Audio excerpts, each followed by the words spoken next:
해주신 분들은 로뎀, 사라, 양선, 자비 4개 오이코스에서 우리 하나님 앞에 귀한 찬송 부르셨는데, 이 찬송의 고백이 정말 일상의 고백이 되고 늘 이 하나님의 은혜를 경험할 수 있도록 이분들을 위해서 함께 기도해 주시길 부탁드립니다. 오늘 하나님께서 우리에게 주신 말씀은 누가복음 5장 1절부터 11절까지 말씀, 신약성경 95쪽에 있습니다. 누가복음 5장 1절부터 11절까지의 말씀입니다. 우리가 한 절씩 봉독하고 마지막 11절은 한 목소리로 읽겠습니다. 제가 먼저 하나님 말씀 봉독합니다. 무리가 몰려와서 하나님의 말씀을 들을새 예수는 게네사렛 호숫가에 서서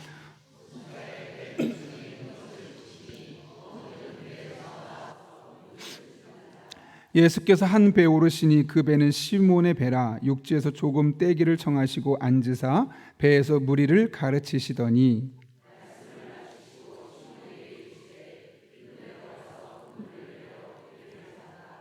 시몬이 대답하여 이르되 선생님, 우리들이 밤이 새도록 수고하였으되 잡은 것이 없지만은 말씀에 의지하여 내가 그물을 내리리이다 하고,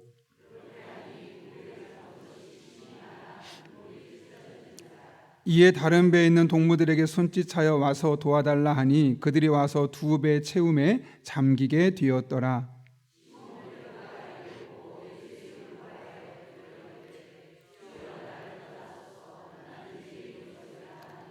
이는 자기 및 자기와 함께 있는 모든 사람이 고기 잡힌 것으로 말미암아 놀라고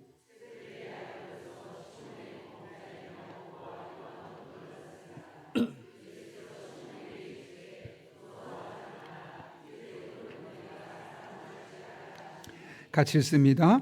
그들이 배들을 육지에 대고 모든 것을 버려두고 예수를 따르니라. 아멘. 함께 기도하겠습니다. 거룩하신 아버지 하나님, 오늘도 하나님 앞에 나와 예배하고 또 간절한 기도 제목 붙들고 주님 앞에 나온 주의 종들, 하나님의 말씀을 들을 때 그 말씀이 능력의 말씀이 되게 도와주시고 우리의 사고방식과 가치관을 바꾸는 말씀이 되게 도와주시고 그 말씀 붙들고 나아갈 때 그 말씀이 우리의 삶에 하나님의 축복의 말씀이 되게 하여 주옵소서. 특별히 로뎀, 사라, 양선, 자비 내 오이코스에서 나와서 하나님 앞에 특별한 찬양을 불러드렸습니다. 부름받아 나선 이 몸, 늘 이것이 이 오이코스 멤버들의 신앙의 고백이 되게 하시고 그렇게 주님의 영광 위에 살아갈 때 이들의 삶을 책임져 주시고 가장 복된 길로 인도하시는 하나님의 풍성한 은혜를 경험하게 하여 주옵소서. 보다 간절한 기도 제목과 마음의 소원이 있어 하나님 앞에 구체적인 기도 제목을 내놓고 예물을 드리며 기도하는 손길들도 있습니다. 하나님, 이 자리에 친히 함께 해주셔서 부족한 종이 그들을 위하여 일일이 새벽마다 기도할 때 그 기도에 변화가 일어나게 도와주시옵고 하나님의 역사가 나타나게 도와주시며 악한 영은 틈타지 못하게 하시고 하늘의 권세로 응답으로 함께 간증할 수 있는 믿음의 고백들로 나타나게 하여 주옵소서. 이 시간도 친히 함께 할 줄로 믿사오며 예수님의 이름으로 기도하옵나이다. 아멘. 제가 며칠 전에 지난 주간에 은퇴를 앞둔 한 목사님과 몇 분이 만나서 식사를 할 기회가 있었습니다.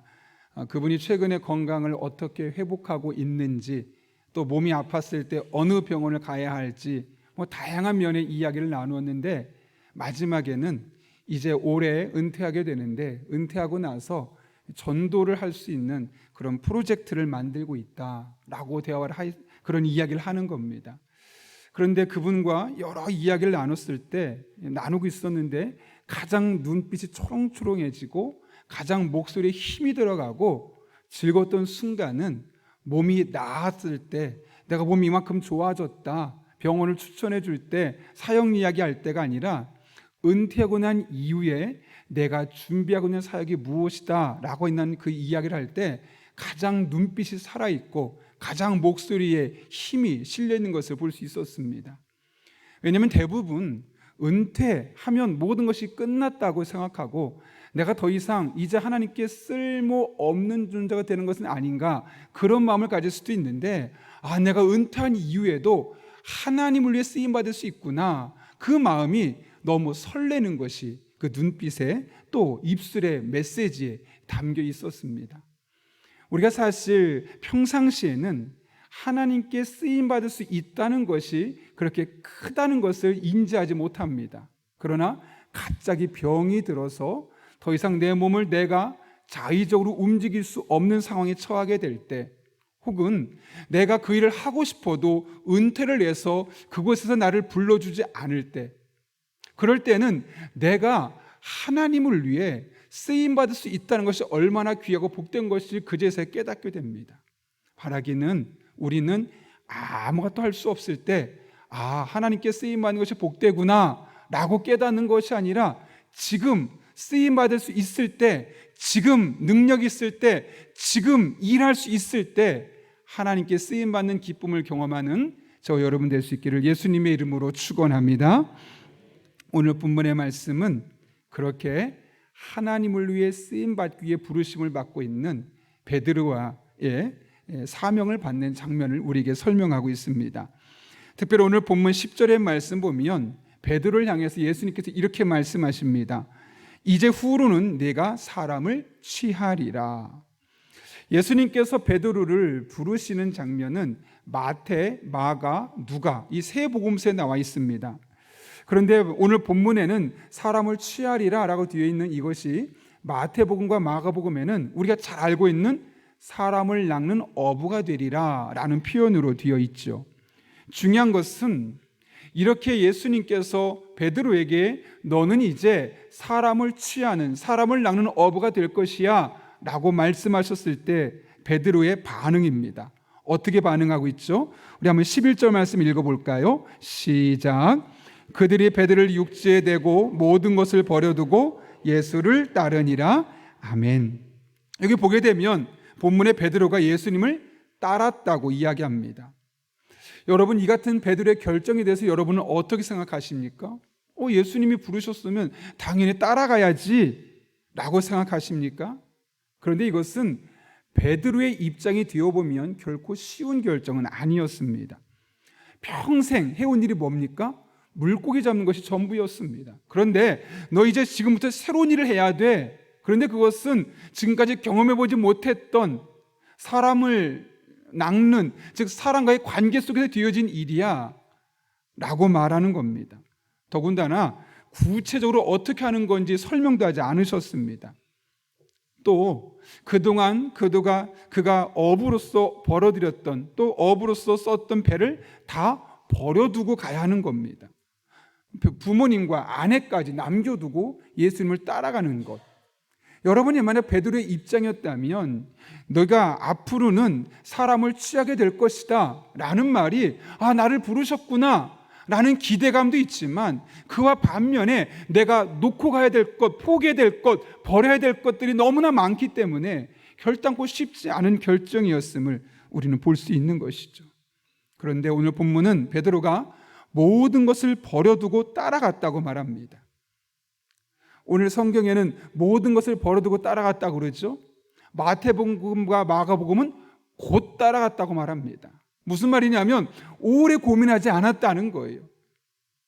아니, 그 정도 되면 충분히 고민해야 될 텐데 별로 고민할 여지가 없이 곧바로 주님을 따라가고 있는 베드로의 모습을 우리에게 보여주고 있는 겁니다. 사실 우리는 하나님을 믿지만 늘 결정 장애 속에서 살아갑니다. 하나님의 뜻이 무엇인지 분명히 알고 있지만 현실을 생각해 보면 선뜻 하나님의 뜻대로 사는 것에 주저하고 있습니다. 예를 들어 저 같은 경우도 신학을 해야 될 것인가, 아니면 처음에 전공했던 전자공학을 계속 공부해야 될 것인가 너무 고민이 되었습니다. 이후에 나중에 신학을 결정하고 나서 사역지를 결정할 때도 두 교회에서 오라고 하는데 어느 교회를 가야 될 것인가, 그런 고민했던 순간도 있었습니다. 그런 결정의 순간에 처하게 되죠. 여러분도 아마 여러 일들로 결정하는데 어려움을 겪었던 일들이 있었을 것입니다. 내가 이사를 가야 될까 말까, 용인 지역에 남아야 될까, 아니면 저 먼 곳으로 떠나야 될까, 하나님의 뜻은 어디에 있을까, 그런 고민도 결정했었을 겁니다. 어떤 분은 집이 두 채가 있는데 이 집을 팔아야 되나 말아야 되나, 하나님 이 집을 팔기를 원하실까, 그렇지 않기를 원하실까. 또 어떤 분들은 몸이 너무 아픈데 병원에서는 수술해야 된다고 말해야 되는데 하고 있는데 이거 수술해야 될까 말아야 될까? 하나님은 도대체 무엇을 원하실까? 여러 가지 상황 속에서 우리는 결정장애의 순간들을 자주 경험하며 살아갑니다. 그런 면에서 오늘 베드로의 결정은 늘 결정장애를 갖고 이리저리 자로재다가 고민만 하고 있는 우리들에게 신선한 자극과 도전을 줍니다.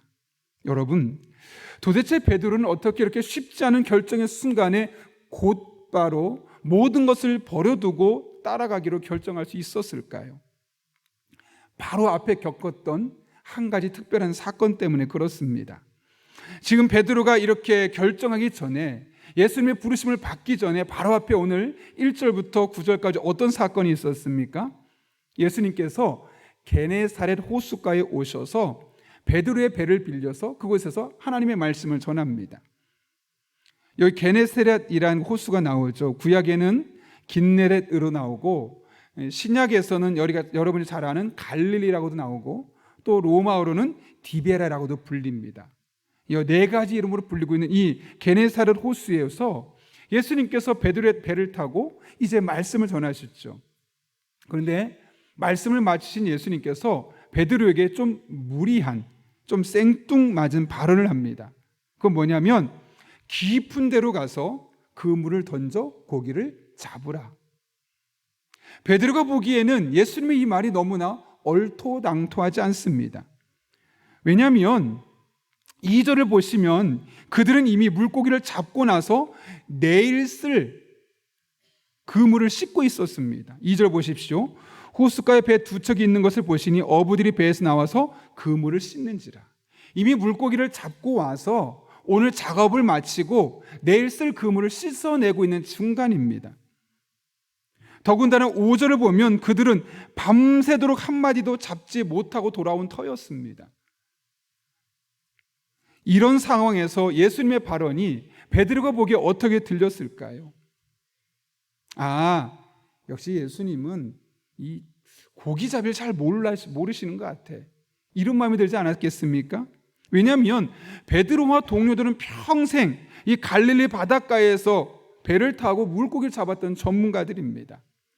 몇 시쯤에 어느 지점에 고기가 가장 많은지를 아는 사람들이죠. 그런데 예수님은 전직이 무엇입니까? 목수입니다. 더군다나 지금은 뱃사람도 아니고 말씀을 전하는 사람입니다. 다시 말하면 이 100사람의 배에서 물고기 잡는 일은 전혀 생소한, 아무것도 모르는 초짜, 생짜배기입니다. 그런 분이 와서 뭐라고 말씀하십니까? 저 깊은 데 가서 그물을 내려서 물고기를 잡으라는 겁니다. 베드로가 보기에, 또 베드로와 함께 배를 타고 있었던 어부들이 보기에 정말 예수님의 말씀은 인생을 모르는구나, 삶을 모르는구나, 무시하기에 충분한 순간이었습니다. 그런데 베드로가 어떻게 합니까? 오늘 5절 말씀 같이 한번 읽어볼까요? 시작.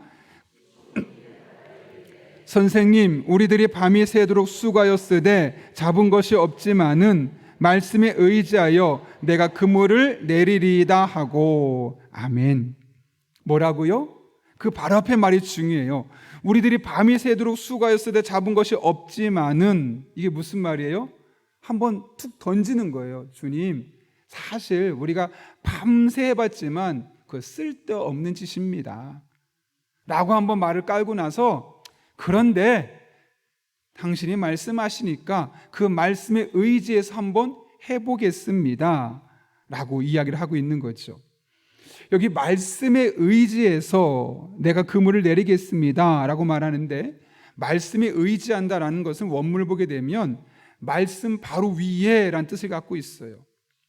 이게 무슨 순간이냐면 지금 자신의 경험과 예수님이 하신 말씀 사이에서 순간적으로 내가 무엇을 결정해야 될지 고민하고 갈등을 했지만 결국 예수님의 말씀을 따르겠습니다, 그 말씀 위에 내 생각을 얹어놓고 그 말씀대로 내가 한번 행동해 보겠습니다 라고 결단했다는 것이죠. 그렇게 자신의 경험치를 내려놓고 자신의 경험치를 말씀에 얹고 말씀을 따라갔을 때 어떤 일이 생겼습니까? 오늘 6절과 7절 말씀 보면 그물이 찢어지도록 잡혀서 옆에 있는 배에 도움을 청할 수밖에 없을 만큼 많은 물고기가 잡혔다고 이야기합니다. 놀라운 일이죠. 밤새도록 가장 많은 시간대에 물고기를 잡으러 갔을 때는 한 마리도 못 잡았는데, 누가 봐도 물고기가 없을 시간대에 말씀에 의지해서 그물을 내렸더니 오히려 수많은 고기가 잡히고 그물까지 찢어지게 되었다는 거죠. 그런데 그것이 끝이 아니죠. 이 사건을 경험하고 나서 베드로가 무엇이라고 고백합니까? 8절 말씀 같이 읽어볼까요? 시몬 베드로가 이를 보고 예수의 무릎 아래 엎드려 이르되 주여 나를 떠나소서 나는 죄인이로소이다 하니. 뭐라고요? 주여 나를 떠나소서 나는 죄인이로소이다. 우리 여기서 두 가지를 좀 봐야 되는데, 첫 번째는 예수님께 대한 호칭의 변화예요. 5절에서 예수님께서 베드로가 예수님을 뭐라고 불렀죠? 선생님이라고 불렀어요. 근데 이 사건을 경험하고 나서 말씀에 의지하여 그물을 던지고 나서 많은 물고기를 잡고 나서 예수님 지금 뭐라고 부르고 있어요? 주여라고 바꿔 부르고 있어요. 선생님은 말 그대로 나에게 뭔가를 가르쳐 줄 수 있는, 좋은 지혜를 주는 그 정도 수준에서 부르는 선생님이에요. 근데 주여는 헬라로 퀴리오스, 주인님, 주인이시여 라는 의미를 갖고 있습니다. 이 한 가지 사건, 말씀에 의지하여 나타난 사건을 보고 나서 예수님을 바라보고 있었던 베드로의 시선이 180도 바뀌게 되었다는 거죠. 그전에는 좀 뛰어난 탁월한 선생님 정도였다면, 이 말씀에 의지할 때 그 말씀의 능력을 경험하고 나서 이분은 그냥 단순한 선생님이 아니구나, 내 인생을 맡겨도 될 만한 주인이시구나. 그래서 순간 호칭부터 바뀐 겁니다. 당신은 내 인생의 주인이십니다. 뿐만 아니라 두 번째는 뭐라고 말씀합니까? 나는 죄인입니다. 내 인생의 주인 되신 예수 그리스도 앞에 내가 얼마나 부족하고 내가 그분과 멀어진 삶을 살았는지를 그가 인지하게 되었다는 거죠. 여러분, 베드로는 주님의 말씀에 순종할 때 나타났던 그 결과를 보고 예수님을 주여라고 불렀습니다. 즉, 당신은 저의 남은 인생을 맡길 만한, 내 인생의 주인이 되실 만한 분이십니다 라는 것을 그 순간 깨닫게 되었다는 거죠. 그래서 그는 사람을 취하리라 라고 예수님께서 말씀하실 때 생소한 일이지만, 한 번 해본 일이 아니지만, 자신의 재산을 버려두고 가야 되는 길이지만, 아내와 부모님을 떠나보내고 가야 되는 길이지만, 내 인생의 주인이 되실 만한 분이 내게 말씀하시니 내가 그 길을 따라가겠습니다. 곧 따라갔습니다. 버려두고 따라갔습니다. 주저하지 않고 따라갈 수 있었던 겁니다.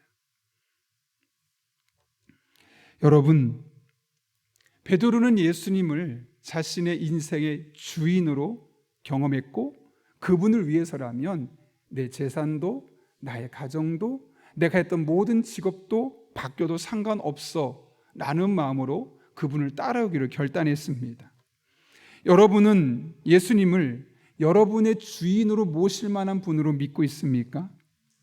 그래서 그분을 따라가면, 그분의 말씀대로 살면 지금 당장 손해보는 것처럼 보이고, 그분의 말씀은 우리의 생각을 보기엔 너무나 비합리적으로 보이고 비과학적으로 보여도 묵묵히 믿으며 그분의 길을 따라갈 수 있으십니까? 여러분, 예수님은 우리의 인생의 주인 되십니다. 그래서 그분에게 모든 것을 맡기고 그분을 따르면 그분께서 여러분을 가장 선한 길로, 가장 복된 길로 인도하여 주십니다. 왜요? 그분은 우리 인생의 주인이시기 때문에 그렇습니다. 그렇다면 우리는 어떻게 우리 인생의 주인 되신 예수님을 경험할 수 있을까요? 바로 베드로처럼 말씀에 의지하여 그분이 인도하는 대로 따라가는 겁니다. 결정해야 되는 순간이 있을 때 이것이 하나님의 말씀에 맞는 것인가, 좀 더 과학적이고 합리적이고 이성적인 것인가, 갈등이 생기고 결정장애가 생길 때 보다 합리적이고 보다 이성적이고 보다 많은 사람이 이것이 옳다라고 말하는 것을 선택하는 것이 아니라 하나님의 말씀과 가장 가까운 것, 하나님의 말씀에 합한 것을 따를 줄 아는 삶, 그렇게 말씀에 의지하며 살아갈 때 그곳에서 하나님의 은혜를 경험하게 되고, 그곳에서 하나님의 능력을 경험하게 되고, 그곳에서 주님께서 우리 인생의 주인 되심을 우리는 철저하게 경험할 수 있게 되는 것입니다. 여러분, 창세기 22장 어떤 내용이 있죠? 하나님께서 아브라함에게 하나밖에 없는 아들 이삭을 나에게 번제로 바쳐라, 제물로 바치라고 말합니다. 근데 아브라함이 어떻게 해요? 아침에 일찍 일어났대요. 고민하지 않았어요. 씨름하지 않았어요. 주저하다 어쩔 수 없이 간 것이 아니라 아침에 일찍 일어나서 그 아이를 데리고 갔어요. 그리고 칼로 번제를 드리려면 제물로 주게 되잖아요. 죽이려는 순간 하나님이 어떻게 하세요? 다급해서 아브라함아, 아브라함아, 그리고 2번에 걸쳐서 그를 막으세요. 그리고 나서 아브라함을 멈추고 난 뒤에 이렇게 말씀하세요. 그 아이에게 손을 대지 말아라. 제가 새 번역으로 읽습니다. 머리털 하나라도 상하게 하지 말아라. 나는 내가 얼마나 나를 공경하는지 알았다. 너는 하나밖에 없는 아들마저도 서슴지 않고 나에게 바쳤다. 내가 친히 맹세한다. 내가 이렇게 너의 아들까지, 너의 외아들까지 아끼지 않았으니 내가 반드시 너에게 큰 복을 주며 너의 자손이 크게 불어나서 하늘의 별처럼 바닷가의 모래처럼 많아지게 하겠다. 너의 자손은 원수의 성을 차지할 것이다. 내가 나에게 복종하였으니, 여긴 복종으로 되어 있지만 말씀에 순종했으니, 말씀에 의지하여 행동하였으니 세상 모든 민족이 내 자손의 덕을 입어서 복을 받게 될 것이다. 하나님의 말씀 너무나 비합리적이에요. 누가 주셨어요? 하나님이 주셨잖아요. 그것도 어렵게, 늦음하게 100세가 돼서 낳은 아들인데 그 아이를 달라 말했을 때 누가 봐도 이상하지만 그 말씀에 의지하고 그 말씀대로 순종했어요. 하나님이 그 아이를 데려가신 것이 아니라 막으시고 오히려 또 다른 축복을 약속하고 계세요. 여러분, 이 말씀을 누가 들었어요? 우리는 보통 아브라함이 들었고 아브라함이 준 축복으로만 생각하죠. 그런데 저는 이 말씀을 계속 보고 그 뒤에 이어지는 창세기 말씀 보면서 이 말씀은 아브라함에게 주신 말씀이기도 하지만 그 자리에서 아버지의 칼 밑에서 죽음을 눈앞에 두고 있었던 아들 누구예요? 이삭에게 주신 말씀이었겠구나라고 생각이 돼요. 왜냐하면 그 뒤에 26장에 가면 어떤 일이 생기냐면 아브라함 때 첫 흉년이 들었었잖아요. 근데 흉년이 들었었고 이제 이삭이 있을 때 또 흉년이 들었어요. 그래서 이삭이 어떻게 하냐면 블레셋 땅 왕 아비멜렉이 있는 그 지역에 가요. 근데 그때 하나님께서 나타나서 뭐라고 말씀하시냐면 애굽으로 내려가지 말고 내가 너에게 지시하는 땅으로 가라. 이게 무슨 말이에요? 지금 이삭의 마음속에는 애굽으로 가려고 했던 거예요. 그렇죠? 근데 하나님 뭐라고요? 거기 가지 말고 내가 너에게 지시하는 땅으로 가라라고 그래요. 이미 마음속에는 결정했어요. 거기 가야 되는 거예요. 근데 하나님은 거기 가지 말고 내가 너한테 지시할 땅으로 가래요. 그리고 뭐라고 말씀하시냐면 그곳에 가면 내가 너의 아버지 아브라함에게 약속했던 것처럼 너에게 복을 줄게 라고 말씀하세요. 여러분이 만약 그 당시에 이삭이었다면 어떻게 결정하실 것 같습니까? 내가 이미 결정했어요. 철저하게 조사했어요. 이게 맞대요.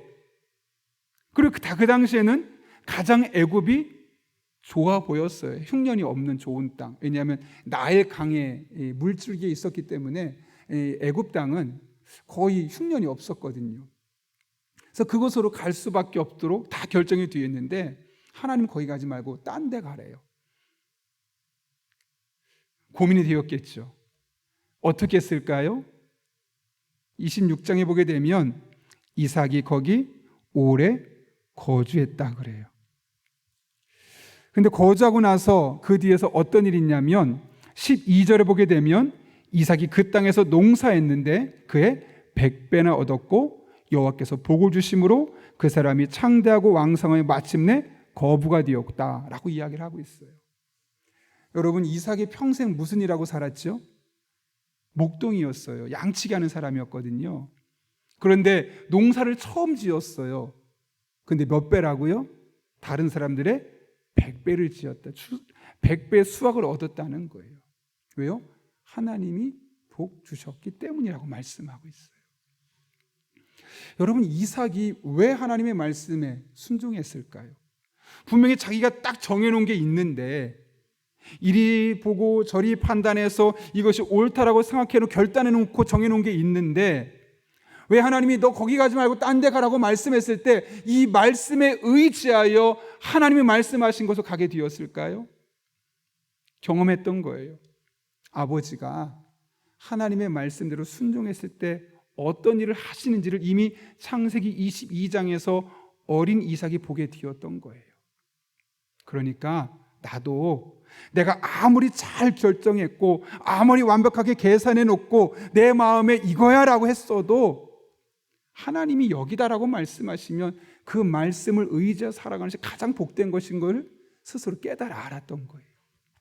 그리고 그 길로 갔더니 어때요? 처음 농사 짓는 사람이 그 당시 있었던 농사 짓는 베테랑들보다 100배나 농사를 잘 지을 수 있었다라고 말씀하고 있는 것이죠. 말씀을 의지하는 사람, 그런 사람은 하나님께서 우리 인생의 주인 되시고 우리에게 가장 좋은 것을 주시는 분이심을 깨달고 그분을 경험할 수밖에 없다는 것이죠. 여러분, 하나님께서 왜 우리에게 성경을 주셨을까요? 과거처럼 특별한 누군가만을 위해 주게 되고 늘 성령 충만한 가운데만 말씀을 깨달을 수 있게 된다면 누가 하나님 말씀대로 살아갈 수 있겠습니까? 누구나 하나님 뜻이 계시되어 있어서 그 말씀을 읽으면 하나님 뜻을 깨달을 수 있도록, 그래서 수많은 결정의 순간에 결정장애로 내가 결정한 것을 따라 살려고 했을 때 선명한 문자를 보고 하나님 뜻이 이곳에 있구나라는 것을 알게 하시기 위해서, 그리고 그 말씀대로 순종할 때 하나님은 나와 함께 계시고 말씀대로 순종하는 자의 삶을 선한 길로 인도하시는구나, 그분은 나의 인생을 버리지 않고 내 인생의 주인 되시는구나 라는 것을 분명하게 경험하게 하기 위해서 우리에게 하나님의 말씀을 주지 않으셨겠습니까? 다른 말로 하면 우리가 베드로처럼 하나님께 모든 것을 맡기지 못하고 살아간다는 것은 우리 인생에 주인 되신 하나님을 충분히 경험하지 못했기 때문입니다. 그리고 그것은 평소에 말씀에 의지하며 살아가기보다는 내 경험에 의지하여 여론을 따라서 수많은 사람의 전문가의 의견만을 따라가려고 몸부림쳤던 우리의 삶의 자취가 담겨있기 때문에 그렇습니다. 그러므로 여러분, 이 새벽 기도의 기간을 통해서 우리의 생각을 바꿀 수 있기를 바랍니다.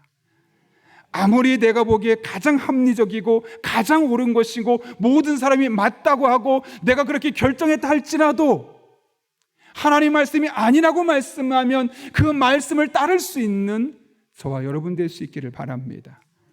그곳에 하나님의 예비하심이 있습니다.